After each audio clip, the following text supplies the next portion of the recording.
For John Wall, it's not about being liked. It's about learning how to best wield his influence.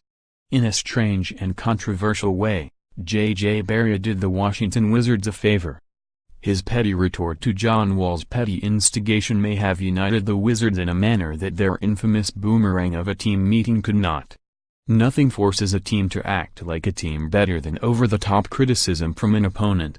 Barea is the bad guy now because he made the breathless declaration that the Wizards don't like Wall. Out of vengeance, Barea offered the ignorant guess Monday night after the Dallas Mavericks guard learned Wall had called him a little midget. Predictably, the Wizards defended Wall and condemned the pesky Barea because that's what good teammates do, even when they're going through difficult times. So there's proof that basic team chemistry still exists. The Wizards like John Wall and Bradley Beal just fine. Thank you very much. The conversation shouldn't be over, though.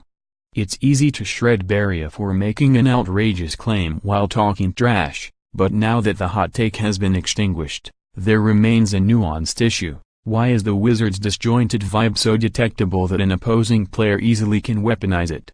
That question alludes to the Wizards' greatest dilemma and the biggest change that must occur for them to salvage this mediocre season. And it starts with Wall, their best player, their most vocal leader and the Pied Piper of nearly everything right and wrong about them. Wall just made his 5th straight All-Star team despite missing 11 games and grinding through a knee injury. Even when limited, he's one of the game's best players. 8 seasons into a Hall of Fame caliber career, you can write 3 things in ink about Wall: he will be highly productive. He will execute at least one superhuman feat per game.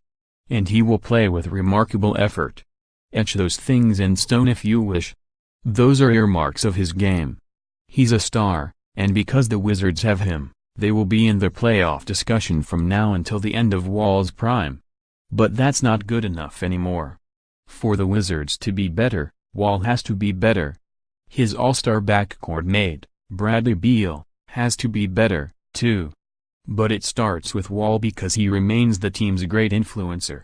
And contrary to the natural assumption, better isn't necessarily about doing more. Wall is already doing things that only a handful of point guards have ever done. For him, better involves playing smarter, channeling his energy in the right places, competing with consistent focus and having greater awareness of how he influences the team. To attack Wall, Barea said, "I don't think his teammates like him, either." It came from his mouth as effortlessly as Wall's midget comment. Since then, Wall has shrugged it off, and the Wizards have reassured him it's not true. But we've all lived long enough to know that relationships are complicated, especially with star athletes. And it's possible to like a person overall but find fault in some of his characteristics. Wall is the most respected player in the Wizards' locker room. He is also the most watched. His teammates notice everything, good and bad. They love Wall's court vision and ability to create for them, but they also must tolerate some of his bad shots and reckless decisions. They love his energy, but they endure some nights when he plays too fast and wild on offense and too loose on defense. They are comfortable with Wall being the man, but they need him to be more inclusive at times and think of them not as side dishes that play supporting roles in success but then receive excessive blame during failure. We can't knock facts. Bradley Beal agrees with outside criticism of Wizards. Wall doesn't need to get dramatically better as a player. He must improve as a leader, and to do so, he has to be more cognizant of the full range of his influence. When he's at his best, he has been able to inspire and will his team. When he's off, he can lower the spirit with his actions because, like most stars, the game is so natural and almost easy to him that he doesn't always grasp how to elevate complementary players. Ultimately, it's not about being liked or disliked. It's about Wall, Beal and the Wizards understanding each other and functioning fluidly. The onus is on Wall, who is blessed with the ability to alternate between attacking scorer and make others better passer, to become an all-star chameleon. He needs to be whatever the Wizards need him to be on any given night because he's the one player versatile enough to do that. It's a challenge that Wall welcomes, but it's made difficult by his pride. Wall has felt underrated for most of his NBA career. There's so much he wants to prove, and it leads to him following some rigid and antiquated beliefs about stardom. His once rocky relationship with Beal is solid now, but Wall still needs to be the alpha. He wants to take the last shot. He's a pure point guard, but he'd like to be a 20-point scorer, too, in case the haters doubt his scoring ability. Wall has good intentions. But while he says the right things and aspires to be greater, he's a 27-year-old still learning how to lead, and the Wizards don't have a Paul Pierce-type veteran to teach him right now. "Brad has been our MVP this year," Wall said during a recent interview. "People say, well, you fell back. I didn't fall back. I dealt with injuries early on, which I can deal with. And if he has it rolling, I'm going to find him. That's my dog. He's an all-star. There's no doubt about it. He's proven he can do a lot of things when I'm not there. When I came back, I didn't want to take away from his shine. Just let him still play his game and me still be aggressive and try to get everybody else in the flow because he can get his at any time." Later in our conversation, Wall went back to barking at the mysterious people.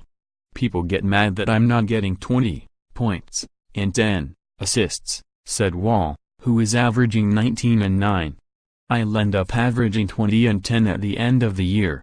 I'm averaging a lot more than what I was now that I'm healthy." As a 5-time All-Star, Wall should be able to ignore these faceless people. The only people he needs to please are his teammates. Perception doesn't matter anymore, only winning. The Wizards are sending 2 players to the same All-Star game for the first time in 10 years as the season progresses and the struggles continue. Wall is becoming more introspective. Thinking about team chemistry, he wondered this week, what changed so much in a short period of time? It's a question for Coach Scott Brooks and the entire team to mull. But it's a question that Wall must answer. The expectations have changed. The pressure has risen.